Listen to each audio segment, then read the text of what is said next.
boa tarde e boa noite. Meu nome é Débora Irio e esse é o podcast Corpo e Ânimo. O assunto de hoje é o artista Yves Klein. Ele nasceu em 1928, em Nice, na França. Dedicou grande parte da sua vida ao judô, arte marcial que chegou a levá-lo ao Japão. Mais tarde, por volta dos seus 30 anos, se dedicou às artes plásticas. Estudou a monocromia. Acreditava que, através das diferentes tonalidades que uma tinta poderia fornecê-lo, era possível tornar visível o absoluto, ou seja, registrar o infinito, registrar o universo. Sua missão era liberar a cor da prisão que é a linha. Foi muito influenciado pelo movimento da arte conceitual, em que a ideia importava mais que a forma.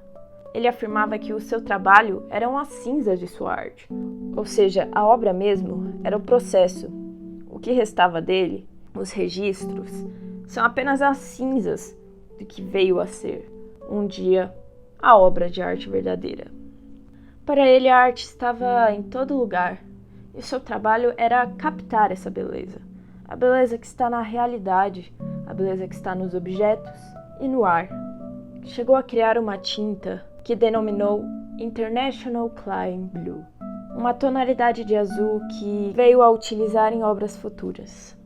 Para Klein, a técnica não era necessária para a criação. Bastava apenas o indivíduo em sua condição humana natural, ou seja, regras, leis, fórmulas não eram necessárias para a criação artística. O ser humano só produzia uma criação genuína através da sua condição humana.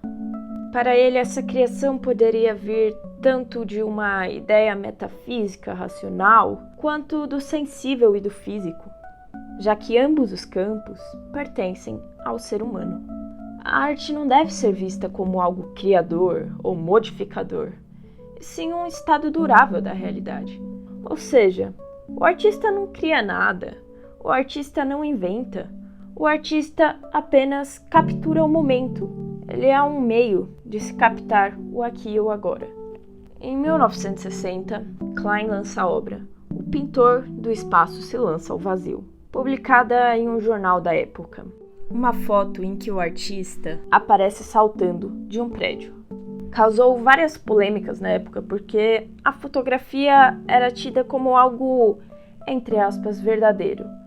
E um artista pulando de um prédio foi chocante na época. Klein usou de artefatos para fazer uma montagem na fotografia. Ou seja, ele não realmente pulou.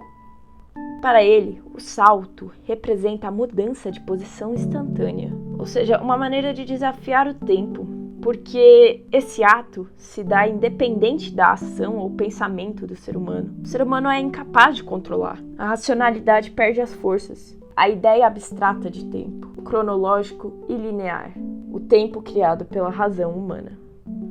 O salto é uma metáfora para se lançar no novo, encontrar a sua potencialidade, a capacidade de realização. A potência é tudo aquilo que pode vir a ser, ou seja, a partir do salto, o ser humano está aberto a mudanças.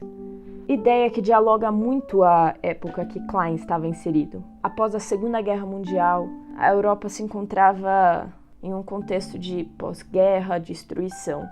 O salto seria essa ideia de se lançar no novo, da humanidade encontrar potência para se recriar, revolucionar e vir a ser algo novo a partir da destruição. Outra obra importantíssima foram as séries de performance Anthropométrie de l'époque Bleuet. Foram realizadas em galerias, em que uma orquestra tocava música clássica, enquanto Klein regia mulheres que se banhavam em tinta, a tinta que o artista criou, e carimbavam o seu corpo contra o papel, ou seja, o corpo humano utilizado como um pincel. Essa obra foi inspirada em uma fotografia que instigou e fascinou Klein.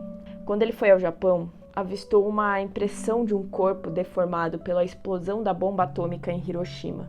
E através dessa obra, ele tentou juntar o paradoxo da mortalidade do corpo e a imortalidade da arte, ou seja, a partir da finitude da carne, criar registros, entre aspas, infinitos, duradouros. Registrar o tempo, registrar o imaterial.